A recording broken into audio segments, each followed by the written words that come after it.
Welcome to lesson 6 of the virtual 2-minute beach school. How are you all? I'm here up on the cliffs today because today's lesson is all about cliffs and dunes.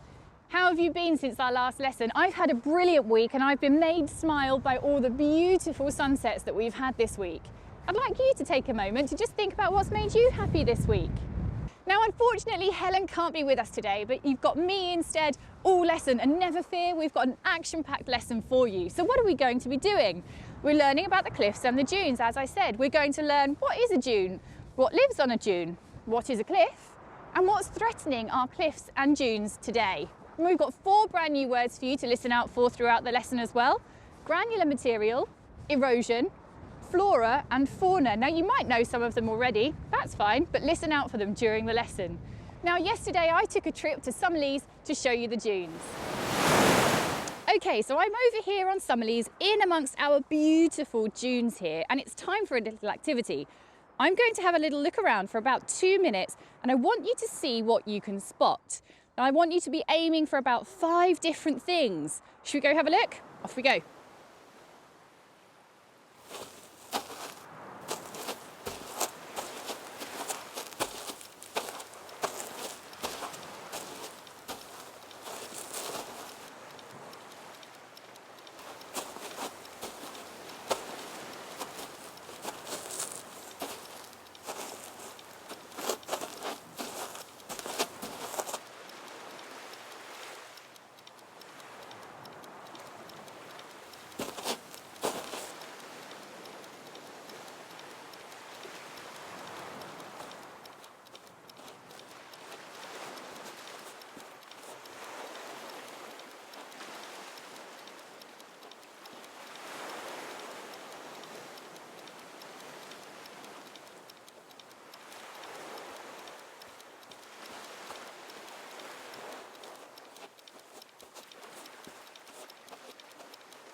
Well, that was a fun couple of minutes. Didn't we see so many things? Well, we definitely found some grass and some weeds, and there was driftwood and seaweed, and then there was a little bit of rubbish, lots and lots of sand, of course, and I think there was about 7 things in total that I spotted, but you might have seen even more. How many did you get?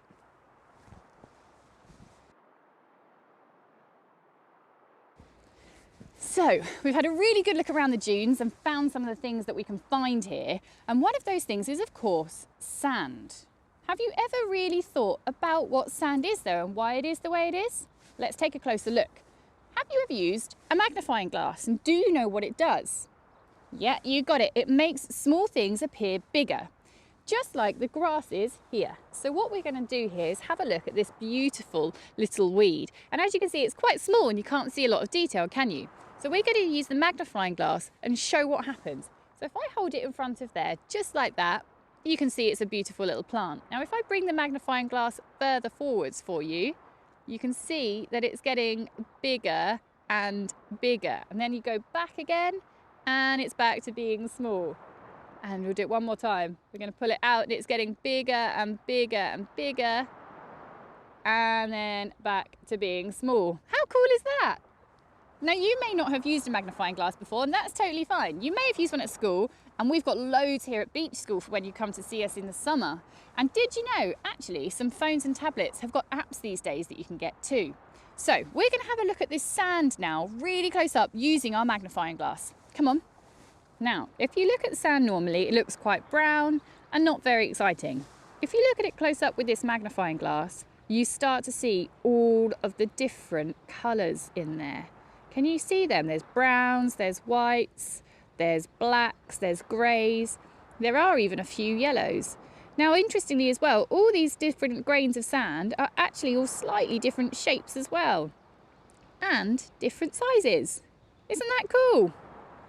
So, one of my favourite things to do when we come to the beach is make sand castles. But did you know there's a really cool fact about sand, and it can be both a solid and a liquid? Let me show you what I mean by that. So, here we are going to have a little sand castle. I'm going to pop him down there, wriggle him out, and he's going to keep his shape as a solid, and he's going to be able to hold some weight because it's solid right now. But if we take some soft sand from the top over here, when we pour it, it acts as a liquid. Now, the term for a material like this is granular material. Did you notice that was one of our words? So before we look at the habitats of these dunes, it's important for us to understand what sand is actually made from. So it's time for the third activity of this section. So what we're going to need for this is some sand, a tray or something to do this in, and some vinegar. Now then, what we're going to do is put a little bit of sand on your tray, and we're just going to carefully pour over some vinegar.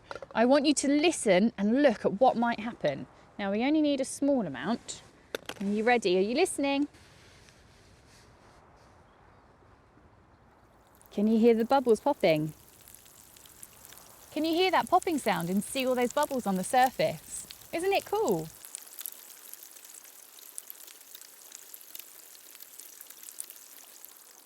So what's actually happening is this is showing us that the sand, or parts of the sand, used to be part of a living creature, maybe like a shell. What's happening is the sand is reacting to the vinegar and there's releasing carbon dioxide. Now, you might have heard of that before. You should definitely have a go of this next time you come to the beach, but you might need to take an adult along to help you. Should we listen to that sound again? It's still popping. Can you hear it?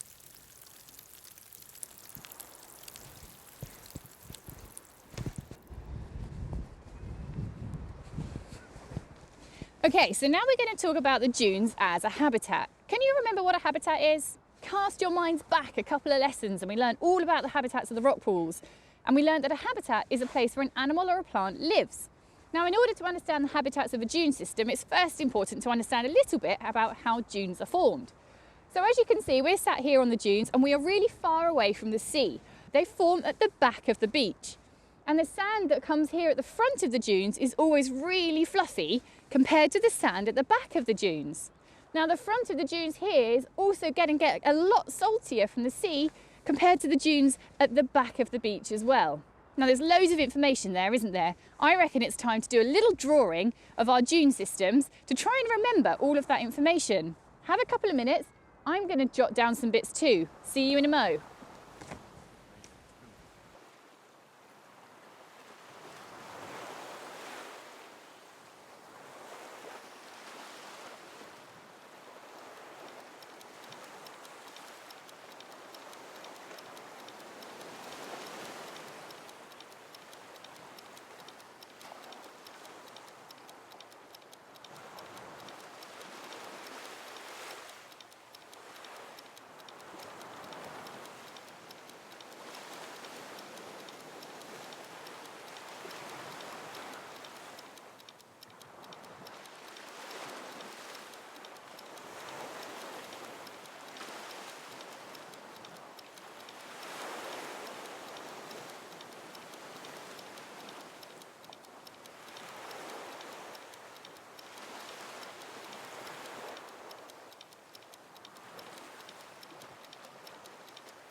How's your dune picture coming on? I've kind of done mine here. Should we talk through it and have a little recap? So we've got the sea over here and then a little bit of flat beach before we find the dunes. Now we said the dunes always form towards the back of the beach and they're always higher at the back than they are at the front. Now the sand is also a lot wetter at the back and it's nice and fluffy here at the front, just like this stuff is here. So why is it important to know this in order to understand the habitats that live on our dunes? We're going to explore now a little bit about the flora and the fauna that live here. Did you spot that? Flora and fauna. 2 of your words for today.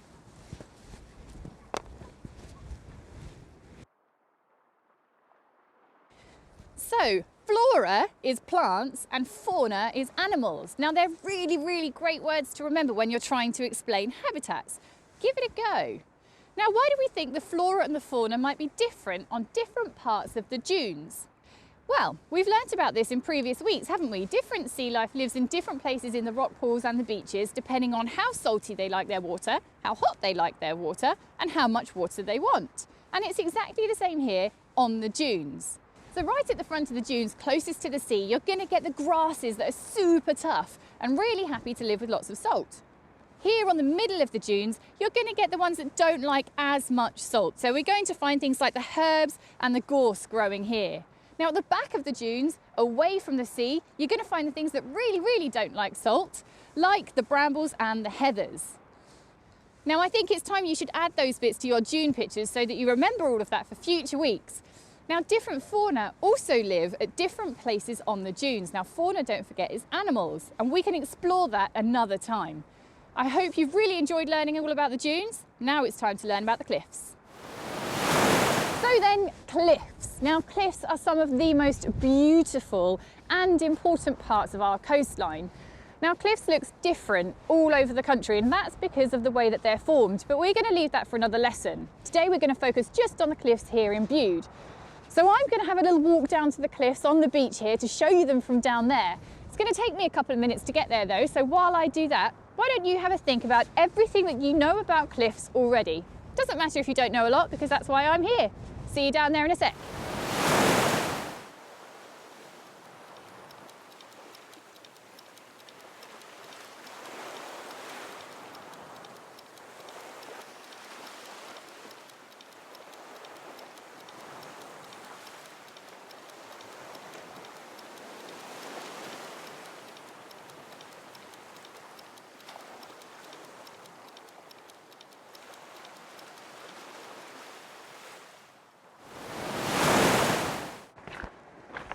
So I'm here now at the bottom of the cliff, just around the corner from our classroom on crooklets. Now, if you look at me close up, the cliff behind doesn't look very impressive, does it? But if you look at me from far away, the cliffs look huge. Have you seen cliffs before when you've been to the beach? Let's have a think about what we've already learnt about dunes and see if we can spot some differences between the dunes and the cliffs. There's a couple of pictures here. Let's play Spot the Difference. I'm going to give you 2 minutes to spot as many differences as you can. Think about the shapes, the textures, the colours, that kind of thing. Off you go.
So here's a little bit of a history lesson for you. Now, many years ago, way before the dinosaurs, Bude here wasn't actually on the ocean. It was part of another big bit of land, and where Bude is right now was in fact a lake. Now that bit of land broke off one day, moved around a bit and banged into another big bit of island, pushed the bottom of the lake up, and that's what we see here as our cliffs today.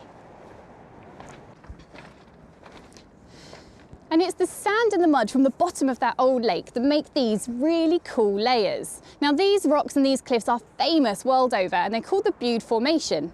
Can you see that they're a little bit crumbly, just like sand and mud?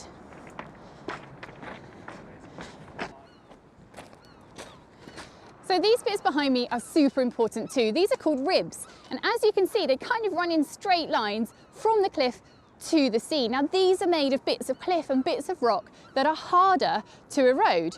These ribs also form sea stacks. They're the big lumps of rock that you can see out there. Oh, new word alert there, guys, erode. Now erode means to break or destroy, and if we talk about eroding rocks and cliffs, we talk about how they might have changed shape over time, become smaller, become a little bit different.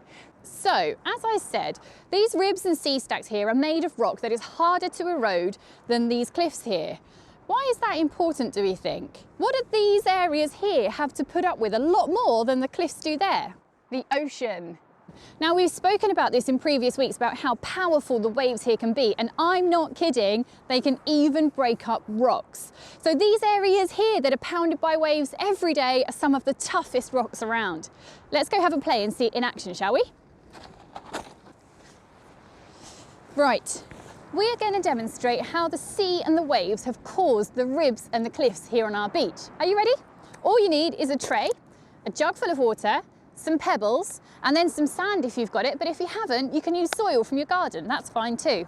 Now you'll notice I've put my tray on a little bit of a wonk, because the sea is always deeper out there and shallower at the beach, isn't it? So we're going to put some pebbles in, and that's going to represent some of the rocks and the old bits of the lake before it became the beach here. So get a few little ones and a few big ones, because if you look around, they're all different sizes, aren't they? And then we're going to put loads and loads of sand. Now the sand is going to represent our cliffs, because as I said, our cliffs here are made of sand and mud. So we're going to make them nice and cliff shaped. Now these ones behind me are kind of tall and straight, so we'll make them tall and straight-ish. And then we've got a bit of sea, a bit of beach, haven't we? Nice little bit of beach before we have the sea. So let's add the sea to the bottom of the beach. There we go. Now then, kind of looks a bit like a beach. But what's going to happen if we start adding waves? Now, if we add little waves, is anything happening to the sand? Not really. But what if we start to add some big waves? Certainly in one sort of corner. What's happening over here? All the sand is going away and leaving behind the big rocks. What happens then if the waves move over this side? The same thing's happening again, and the whole beach is changing, and all of a sudden you can see the big rocks, and they represent our ribs. So what's happened over time is those waves have taken away the sand and formed the cliffs and the ribs that we have here today. Right, I'm going to hike to the top of this one for the next section. I'll see you there in a mo. Whew, I made it! Now, I am stood at the top of the cliff that just a moment ago we were sat beneath. Looks a little bit different from up here, doesn't it? Now, we've learned a little bit about the flora and the fauna that we find over on the sand dunes, and now I'm going to tell you a little bit about the flora and the fauna that we find on our cliffs. Now, do we think it's going to be similar stuff or different? Well, let's think about this. So we know that dunes are made of sand and the cliffs are made of sand. They're both very close to the sea, so they're going to get sprayed by the salt water quite a lot. So there's definite similarities. One of the differences, though, is that the cliffs here are a really hostile environment. Let's go explore and see what we can find. Right, well, I'm here now near the edge of the cliff. Not too close though, don't want it to be dangerous. And we're going to talk about the flora that we can find here, so the plants. So let's just have a little look around me. What can we see? Well, the most obvious thing, of course, is the grass. But then we've also got these really long grasses here and these really beautiful yellow flowered gorses. Now, the plants that live here, the flora, put up with really challenging conditions, which means they are super tough. They like to live here actually because there's not too many other plants around competing for their space. Now, in fact, in Bude, this whole area has got national protection because of some of the really rare species that we find here. Now, all these grasses and plants are home to loads of different bugs and reptiles and other little creepy crawlies, just like the grasses in your garden. And what animal has wings? Birds, you've got it, and that makes loads of sense, doesn't it? So seabirds spend so much of their time flying out over the ocean that sometimes they just need a rest, and they come here to the cliffs to have that little rest. There's not many humans around to disturb them. Now, in other parts of the UK, birds can actually nest on the cliffs, although that doesn't tend to happen much here in Bude. I wonder why. Can you think of a reason? Well, birds' nests need to be really safe and secure wherever they end up, don't they? And we've already found out that cliffs are made from sand and mud, which is quite crumbly and can break off. So mummy birds aren't going to want to leave their baby birds in their nests somewhere that dangerous, are they? My favourite fauna that we find here on our cliffs are the beautiful butterflies. We get them in the spring and the summer, and they come in so many lovely colours. Now, I need to get back down to the beach for the next little part of the lesson, but here's an activity for you while I take my time getting down there. Have a little look around you and gather some objects. Little ones, if you've got them, they make it a little bit easier. I'd love you to make me a picture of either the dunes or the cliffs or some sort of flora or fauna that maybe we find here, and use the things in front of you. It doesn't have to be a pen and a paper. Smaller objects work better. Have a couple of minutes and I'll see you on the beach in a mo.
Now, our cliffs and dunes are facing some real problems these days, and I'm going to tell you all about it. Now, it's important to realise that some of these are natural problems caused by natural things, but unfortunately, some of them are caused by us humans.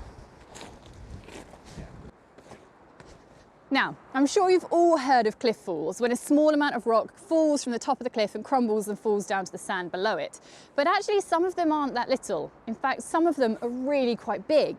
Let's think back to the experiment we did on the other beach a little bit earlier on with the sand, the pebbles and the water and the waves showing the erosion. Now, what that showed is the sea and the waves erode the soft stuff like the sand and leave behind the rocks.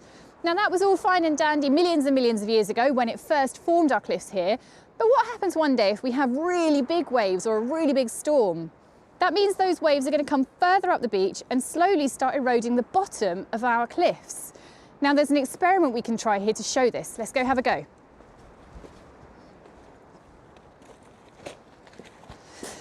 So I've got a tray and some wet sand, but do you know what works really well if you haven't got any wet sand? Flour. Okay, so what we're going to do is we're going to make our cliffs. So we're going to get our wet sand on our tray like this, and we're going to make it in the shape of our cliffs. So we know that our cliffs are quite tall and quite flat, aren't they? So there we go. I'd say that looks a lot like the cliffs that we have behind us. So what we're going to do is slowly erode the base of the cliff. So what do you think might happen if I take away a little bit from the bottom? Nothing. What about if I do it again? Still nothing. What if I do it a few more times? Now, what do you think might happen if I keep on eroding the bottom of the cliff? Let's keep going and see what happens. I think we're starting to see a little bit of movement. Oh, are we going to do anything? Oh, we're starting to crack a little bit up here, aren't we? There's a little bit of movement, a little bit of change. And it's still moving. One more. Oh, and as you can see, all those sandy rocks have fallen from the top onto our beach below it. Now, as we've said in previous lessons, because of our impact on the world, the climate is changing, and that's leading to us having more powerful storms and more powerful waves. Now, as you saw from the experiment when you tried it, one little bit of erosion doesn't make the cliff fall. Even the second time that you pulled away a little bit of the sand, it still wasn't going to fall. But over time, a little bit more erosion each time, and eventually that cliff will fall. Now, it's the same for dunes as well. They're also made of sand, and they also are getting eroded.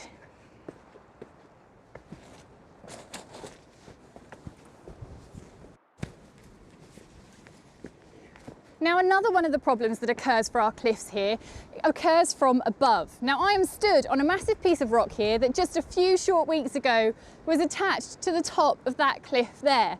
It's broken away, fallen down to the beach below it, and as you can see around me, all the rocks are here too.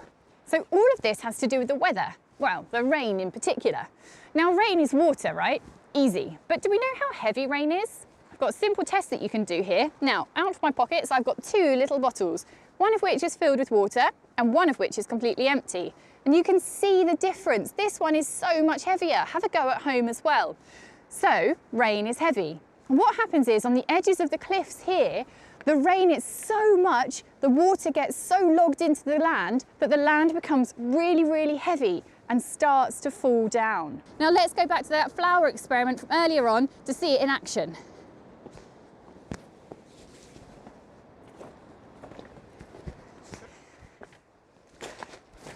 Right, so on to another little experiment, and this time I'm going to do it using flour so you can see exactly how you can have a go at home as well. So what you need is a little cup of flour, something to put it on, and some pebbles. So we're going to make ourselves a flour cake. So we're going to turn it out into our tray here, and hopefully it's going to come out looking a little bit like our cliffs with a nice flat edge. So what do you think might happen if we add a pebble to one of those edges? Now the pebble's a little bit heavy, just like rainwater is, but nothing happens. What if we add a little bit more rainwater, a little bit more weight? Still nothing happens. What about a little bit more? Oh, a little bit fell off the top there, didn't it? What if we do it again with a little bit more every time? What do you think might happen to the edge of this cliff if it starts to get really, really full of water and weight? Now, eventually, it's going to have so much weight on it that the whole thing is just going to crumble and fall. So this links back to climate change, doesn't it? We're getting more extreme weather, which means more rainstorms, the cliffs are getting heavier and they're getting wetter and they're causing them to collapse a bit. So we're getting towards the end of the lesson now, and it's time for me to head back to the classroom because there's something I really want to show you. Now, while I'm walking back there, it's going to take me a couple of minutes. Have a little think. What other things do you think could cause our cliffs to crumble? What have we learned today about the flora and the fauna that might affect the strength of the sand? Or maybe it's something to do with the weather patterns.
I'm nearly back now and I've been thinking about all of the awesome stuff we've done in the last 6 weeks of our virtual 2-minute beach school lessons.